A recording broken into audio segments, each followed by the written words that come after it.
When my daughter stopped calling me mama, I knew something inside her had broken. She didn't yell. She didn't cry. She just stopped saying it. And that silence, it echoed louder than any argument I've ever heard in my life. It began on a quiet evening. The rain tapped gently on the kitchen window, like a clock ticking towards something I didn't want to face. My husband sat at the table, reading the newspaper, pretending the world outside didn't matter. And I stood by the sink, drying plates, pretending my heart wasn't trembling. That night, my daughter came home a little earlier than usual. She was 20 then, bright, trusting, full of dreams. She loved us both deeply. She believed our family was her safe place. I wish I could say that I protected that belief. But I didn't. I remember the way she looked at me, eyes wide, searching for answers I wasn't ready to give. And I smiled. A weak, broken smile. Because the truth was too heavy for me to hold. I didn't know that night would change everything. I didn't know that the people she trusted the most, her own blood, would be the ones to shatter her faith in love, in family, in me. Sometimes I wonder if betrayal has a sound. For me, it was the soft click of a door closing, the sound of her footsteps fading down the hall, the sound of a word, mama, disappearing into the cold air. I tell this story not because it's easy, but because it's real. It's a story of love, mistakes, and the quiet kind of heartbreak that lingers for years. It's the story of how my husband, my partner, the father of my child, shattered her trust, and how I stood there watching, too afraid to speak. Before everything changed, our home felt warm. Not because it was big, it wasn't.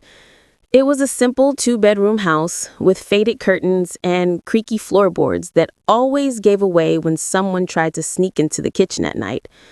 But it was ours. It held our laughter, our meals, our quiet mornings.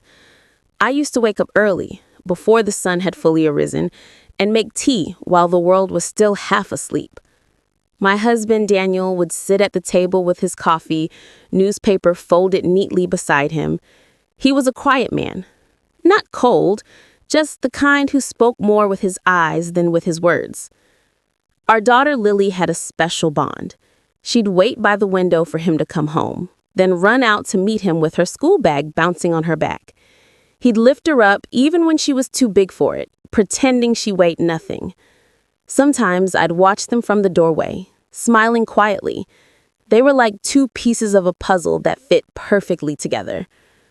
Our evenings were simple. Dinner together, sometimes a board game, sometimes just quiet conversations. Lily loved to talk about her dreams. She wanted to become a teacher. She said she wanted to make children feel safe, just like we made her feel safe. Every time she said that, Daniel would nod with pride. I'd feel my chest swell with love. But as Lily grew older, life slowly changed. She became more independent, spending time with friends, studying late, finding her own rhythm. It was natural, of course, but for Daniel, I think it was harder. He wasn't good at expressing his feelings, and I think he missed their easy closeness. He started spending more time in the garage, tinkering with things that didn't need fixing. I noticed it, but I didn't say much. I believed that families had silent seasons, times when love sits quietly instead of dancing loudly. Lily, on the other hand, blossomed. At 18, she got into a local university. She didn't move out. She stayed with us to save money. She was responsible that way. She helped me with chores, cooked sometimes, and even teased Daniel when he tried to act serious. "Dad, you're like a marshmallow pretending to be a rock," she'd say, and he'd grunt, pretending to be offended while secretly smiling. I can still picture those days so clearly. The smell of rice cooking, the sound of Lily humming in the bathroom, Daniel's boots by the door. We weren't a perfect family. No one is.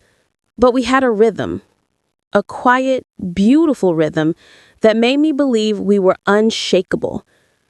Looking back, I realize now that small cracks had already begun to form, cracks I chose not to see. There were little changes in Daniel. A distracted look here, a sudden temper over small things, nights when he'd stay out a bit later because of work. I told myself it was stress. I told myself every marriage goes through quiet storms. Lily noticed too. "Mama, is Dad okay? He seems far away." I remember smiling at her, brushing a strand of hair from her face. She trusted my answer. Completely. That trust still breaks me when I think of it now. She believed me. She believed us. We had traditions. On Sundays, Lily and I would bake something sweet, banana bread, cookies, sometimes a cake if we had enough ingredients. Daniel would sit at the table pretending not to care, but he was always the first to taste whatever came out of the oven. Lily would laugh when he burned his tongue, and he'd pretend to scold her. Those were the sounds of our home. Laughter, small talk, warm silence. I loved watching them together. There was something about the way Daniel looked at Lily. Proud, soft, protective. It made me feel safe too, knowing that she had a father who adored her. In those years, I never imagined that trust could ever break between them. A father and daughter share something sacred. Or at least, that's what I thought.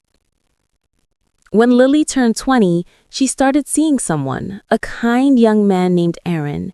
He was shy, respectful, and clearly adored her. She brought him home a few times. Daniel was polite, but distant.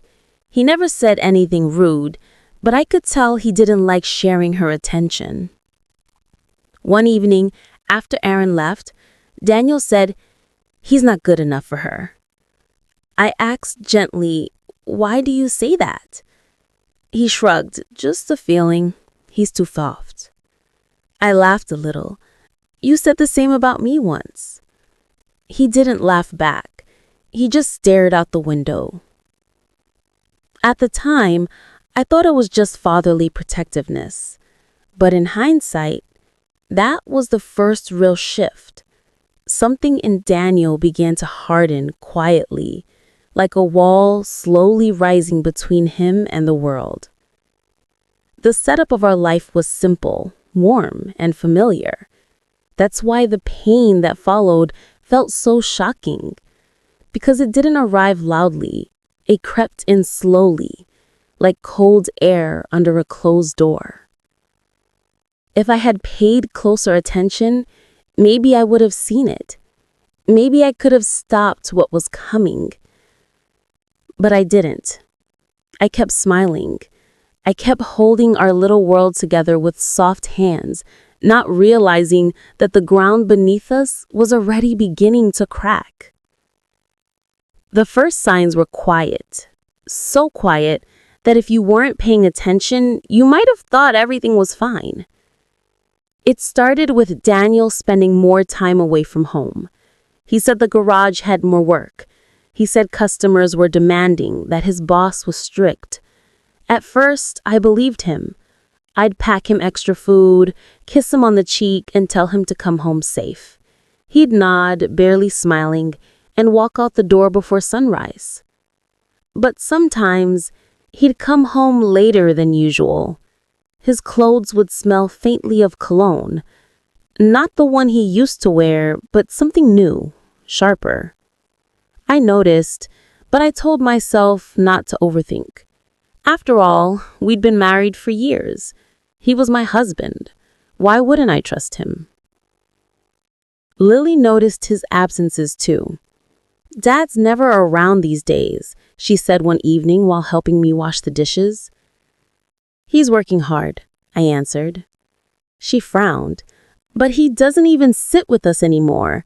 Remember how he used to make fun of my cooking? Now he just eats quickly and leaves. I didn't know what to say. She was right.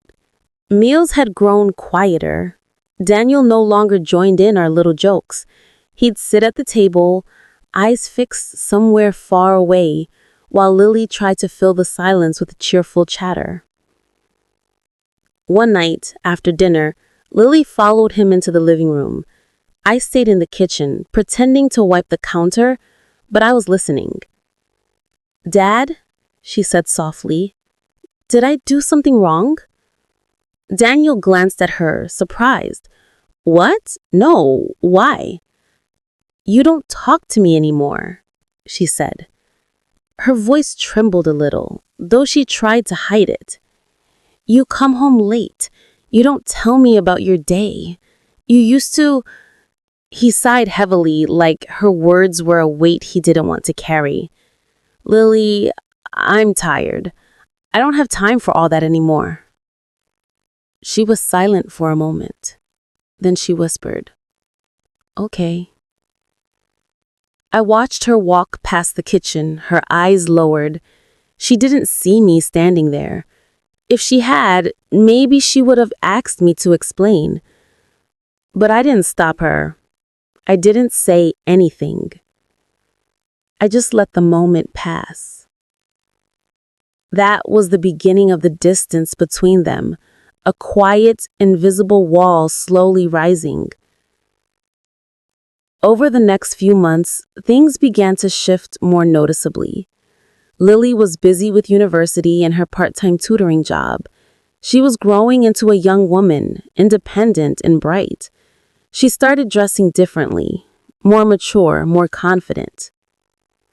Daniel didn't like it. One morning, she came down wearing a light blue dress, modest but elegant. Daniel looked up from his coffee and frowned. "Where are you going dressed like that?" She laughed lightly. "Class, Dad, and I'm meeting Aaron for lunch after." His frown deepened. "You're spending too much time with that boy." She rolled her eyes playfully, but there was a flicker of discomfort. "We're just having lunch. Don't be so dramatic." "Dramatic?" His voice was still calm, but firmer now. "I don't want you distracted from your studies." She sighed. "Dad, I'm not a child." The room grew heavy. I stepped in, gently placing a cup on the table. "Let her be, Daniel. She's doing well in school. Aaron seems like a good boy." He shot me a look, not angry, but sharp, as if I'd sided against him. That look stayed with me. It was the first time I felt a quiet divide between us as parents. After that morning, Daniel became more controlling in small, subtle ways. He'd ask Lily where she was going, when she'd be back, who she was with. She tried to answer patiently at first, but over time, her responses grew shorter. "I'll be back late. With friends. Don't wait up." I could see both of them hurting. Daniel felt her slipping away, Lily felt suffocated, and I was caught in between, trying to keep the peace. One rainy evening, Lily came home a little later than usual. Daniel was sitting in the living room, the TV on, but the sound low. When she opened the door, dripping wet and laughing softly to herself, he stood up immediately. "Where have you been?" She blinked, surprised by his tone. "I told you, group study." "Group study doesn't last until 10 at night." "It does when you're preparing for finals," she replied, her voice calm but firm. "And who was with you? Aaron?" She sighed. "Yes, and others. Dad, stop acting like I'm doing something wrong." His face tightened. "You think I don't see how he looks at you? You're too young to be—" "Stop it!" she burst out, louder than I'd ever heard her before. I'm not doing anything wrong. Why don't you trust me? I stood in the doorway, frozen. My heart pounded. Daniel stared at her, his jaw clenched, then turned away without another word. He walked into the kitchen, grabbed his jacket, and left. The door closed with a heavy sound that made Lily flinch. She turned to me, tears brimming. Why is he like this, Mama? What did I do? I held her then, gently. He loves you, Lily. He's just afraid of losing you. But he's pushing me away. I don't understand him anymore. Neither did I. In the following weeks, things became more strained. Lily grew quieter at the dinner table. Daniel spent more time at work. The house that was once filled with warm chatter now echoed with silence and unspoken words. Sometimes I'd find Lily sitting by her window, staring at the night sky. Other times, I'd see Daniel in the garage, tinkering with tools he didn't need to fix. They were both hurting, but neither could find the bridge back to each other. And I stood between them like a fragile thread, holding two ends that were slowly pulling apart. Little did I know, beneath these quiet misunderstandings, something deeper was unfolding, something I couldn't have imagined, and by the time I saw it, it was already too late. It happened on a quiet evening, the kind where the world feels paused and you think nothing could ever disturb the peace. Lily had come home from the university, her books clutched tightly to her chest, her face bright with excitement. She was 21 then, still full of trust, still believing that her parents would always protect her. That night, she wanted to show me something, a little project she had been working on for her class. Daniel was in the garage, as usual, tinkering with the car engine that hadn't needed fixing for months. The sound of metal clanging against metal echoed faintly through the house. I was in the living room, helping Lily spread her papers across the coffee table. Then, Daniel came in. He didn't knock. He didn't announce himself. He just stood in the doorway, leaning on the frame, watching us. I need to talk to you, Lily, he said quietly. Not a request, not a question. She looked up, smiling. Sure, Dad, about what? He didn't answer. He just gestured for her to follow him into the hallway. I followed silently, my heart tightening. Something about the way he looked, so serious, so closed off, made my stomach sink. Once the door closed behind them, I heard nothing at first. Then, fragments of their conversation. Why did you tell your mother about this? His voice was low, almost trembling. I didn't mean anything by it, Lily replied, her tone shocked. You shouldn't tell anyone, not even me, not even your own mother. I just thought she should know, Lily stammered. I didn't understand. I didn't know what was happening yet. My hands were shaking. I tried to steady them on the edge of the table. Then came the words that would haunt me forever.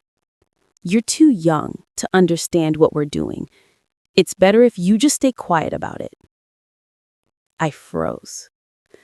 Lily's voice rose, trembling. What do you mean by what we're doing? Dad, what are you talking about? And that's when I realized with a cold, sinking horror that Daniel wasn't just being distant or controlling. He was hiding something. Something from our daughter. Something that shouldn't exist in our home. I stepped forward, almost by instinct. The door opened just a fraction, and there it was. My heart broke in a way I didn't know was possible. Daniel had crossed a line I never imagined. He had betrayed her. Betrayed both of us. I didn't scream. I didn't shout. I just stood there, silent, trembling, unsure if I should intervene or run away. Lily turned to me, her eyes wide, searching, terrified. "Mama," she whispered. That single word broke me. I felt the weight of my own failure. I had trusted my husband. I had believed he loved our daughter. I had stayed silent when I should have protected her. And now the damage was done. The rest of that night passed in a blur. I can't remember the words I said. I can't remember the way I held Lily. All I know is that she looked at me with a mixture of fear and disbelief that I will carry with me for the rest of my life. She didn't cry immediately. She didn't scream. She just turned away. She didn't speak for hours. The house, which had once been filled with warmth, was suddenly cold and empty. I tried to talk to Daniel. I tried to ask him why. He didn't answer. He just looked down at the floor, silent, unrepentant, and in that silence I realized something even more devastating, that he might never admit what he had done. That night, I held Lily close while she slept. I wanted to shield her from the truth. I wanted to take away her pain, but I couldn't. She woke in the middle of the night, tears wetting my shoulder. Why did this happen?" she whispered. I don't know, baby," I said, my voice breaking. "I'm so sorry.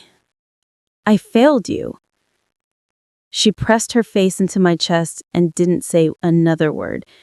And in that silence, I understood that a part of her trust, the part that had made her believe in safety, in family, in love, was gone.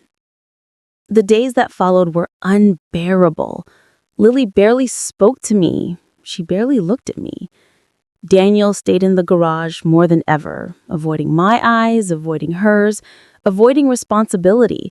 I tried to reach out, tried to explain, tried to apologize, but words felt hollow. One evening, I found Lily sitting by the window, staring at the dark street. I sat beside her quietly. "Mama," she said finally, "did you know?" I swallowed hard. Yes, I suspected, but I didn't want to believe it. Her lips trembled. "You knew? And you did nothing?" I nodded, tears rolling down my cheeks. "I didn't know how to stop it. I thought I could protect you in other ways. But I failed." She turned away. "I trusted you. I trusted both of you." Her words cut deeper than anything else. That night, I understood the full weight of what had happened. It wasn't just Daniel's betrayal. It was mine, too. My silence, my trust in the man I loved, my inability to see the danger. For weeks, the house was heavy with unspoken grief. Every room felt like a reminder of what we had lost. Every glance, every silence, every shared meal felt awkward and fragile. I tried to speak to Lily, to bridge the gap, but she wouldn't let me. "I don't know if I can ever trust you again," she said softly one evening, her back to me. "Maybe I don't want to." I sat there, silent, letting her words sink in. I wanted to beg her to forgive me. I wanted to explain that I loved her, that I would never let anything hurt her again. But I knew in my bones, that it wouldn't be enough. That was the turning point. That was the moment our family as we knew it shattered. Not with a yell, not with a storm, but with a quiet, piercing truth that left all of us raw, exposed, and broken. After that night, I had to make impossible choices. Daniel stayed, but I couldn't look at him the same way. Lily avoided him and sometimes avoided me too.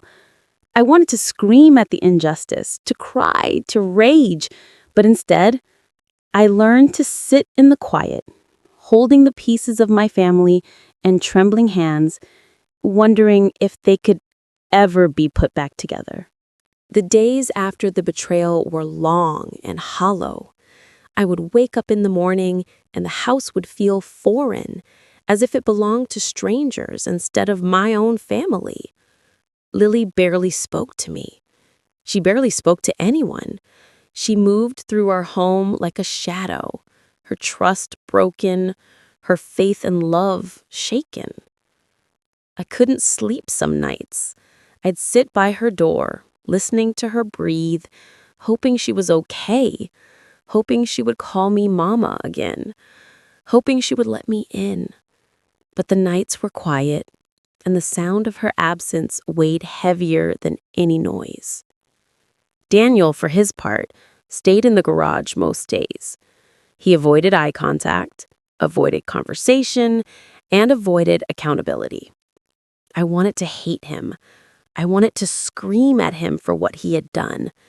But every time I tried, I found only exhaustion, heartbreak, and sorrow. I realized then that anger wasn't enough. This was bigger than anger. This was about trust, something fragile, something sacred, something I had taken for granted, and it was gone. I began trying small things, gently, quietly. I cooked Lily's favorite meals without asking. I left little notes on her books. I love you. I'm here when you're ready. I didn't speak too much, didn't force conversations. I just tried to remind her in small ways that I had not stopped loving her, even if she couldn't feel it yet. Sometimes she noticed. Sometimes she didn't. Some nights, she would look at me from across the table, her eyes guarded but softening slightly. Those small glances felt like victories, tiny bridges being built over the rubble of broken trust. One evening, she sat beside me while we folded laundry. She didn't speak at first, just let her hands touch the fabric. I thought the silence would last forever. "Mom," she said finally, her voice soft, I'm still angry, but I know you tried to protect me. I think you did." I swallowed hard. I tried, Lily, but I failed in ways I can't ever take back. Her fingers brushed mine. "I know. I need time." Time. That word became my prayer. Time to let her heal. Time to let her trust me again. Time to let our family find its way out of the shadow that had fallen over us. There were moments of setback, days when she would slam doors, when her voice trembled with frustration, when she ran out of the house without saying a word.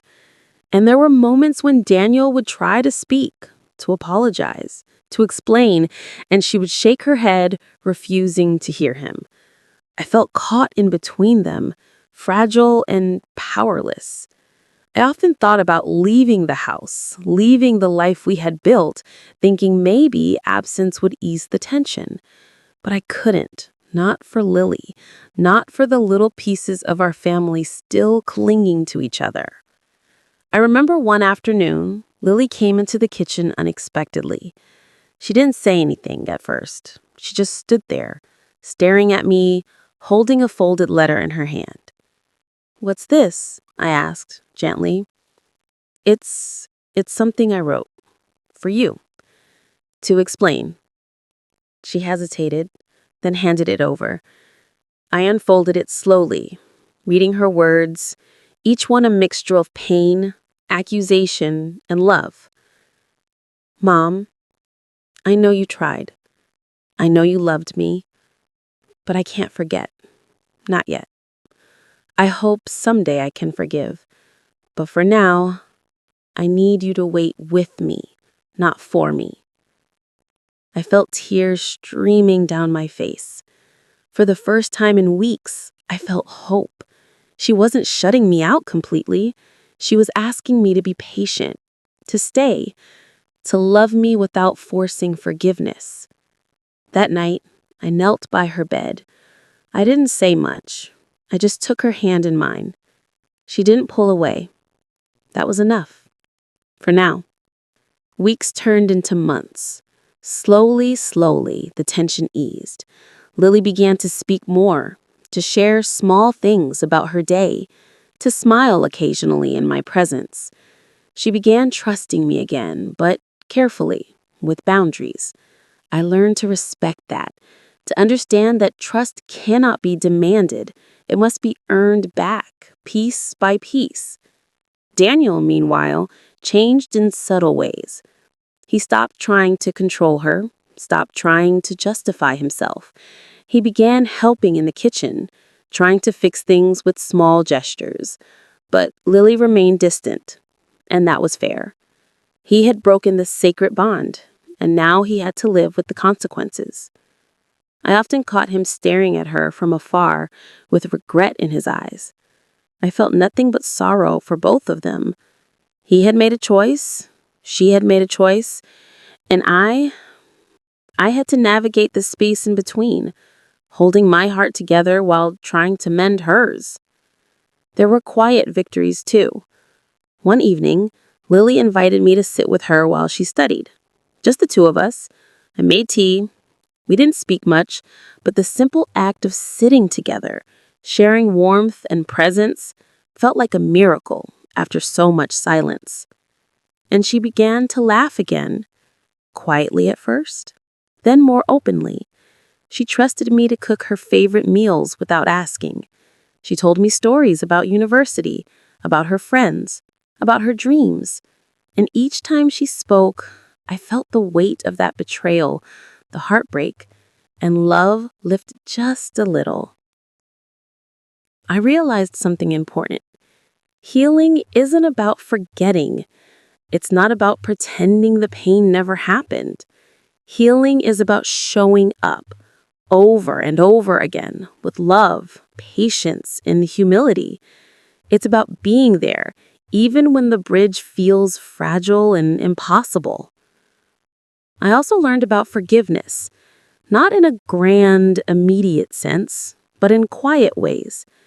Lily didn't forgive Daniel completely, not yet, but she began to see him not just as the person who betrayed her, but as a human being, flawed, regretful, and capable of change. And I began to forgive myself, not fully, not all at once, but enough to keep going, enough to be present for my daughter, enough to believe that love, even fractured, can survive if it is handled gently and honestly. The house began to feel like home again, but in a different way. It wasn't the carefree warmth of before. It was a slower, more careful warmth, built on understanding and quiet respect. We learned to navigate the fragility, to honor boundaries, to speak truth, and to listen without judgment. I watched Lily blossom again, still cautious, still tender, but stronger than before. I watched her reclaim her life, her independence, her laughter, and each time she called me Mama, even softly, I felt both the pain of what had been lost and the beauty of what we could rebuild, and this was the resolution. Not a perfect fix, not a fairy tale ending, just quiet healing, just patience, presence, and the slow rebuilding of trust that had been broken by betrayal. It was a lesson I would carry forever. Love is fragile. Trust is sacred. And sometimes the most meaningful thing you can do is show up every day with humility and an open heart. Years have passed since that night, the night everything changed. Our family is not what it once was. It can never be. But we have learned to live with the pieces, and slowly, carefully, we have begun to fit some of them back together. Lily is grown now. She is cautious, yes, but she is strong. She trusts again, though more slowly, more thoughtfully. And when she looks at me and says, "Mama," I hear more than just a word. I hear the bridge we rebuilt, the love that survived, the careful strength that comes from weathering pain and staying. I have learned that life does not always give us the endings we expect.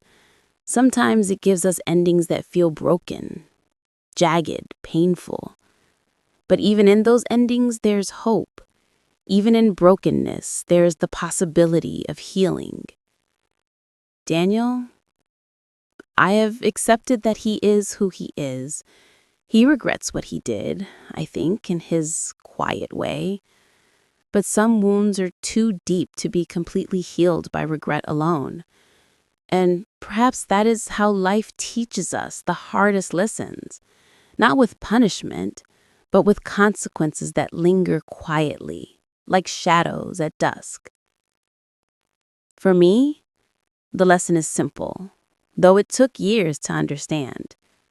Love requires courage. It requires courage to trust, courage to protect, courage to stay even when you feel powerless. And sometimes it requires courage to forgive, not for the sake of others, but for your own heart. I have forgiven myself, slowly, not because I was perfect, not because I could undo the past, but because I had to. I had to find the strength to love my daughter, to hold her hand, and to let her grow into the woman she was always meant to be. We are still a family, in our own way. We are quieter, more careful, more mindful of one another. We speak, we listen, we hold each other gently.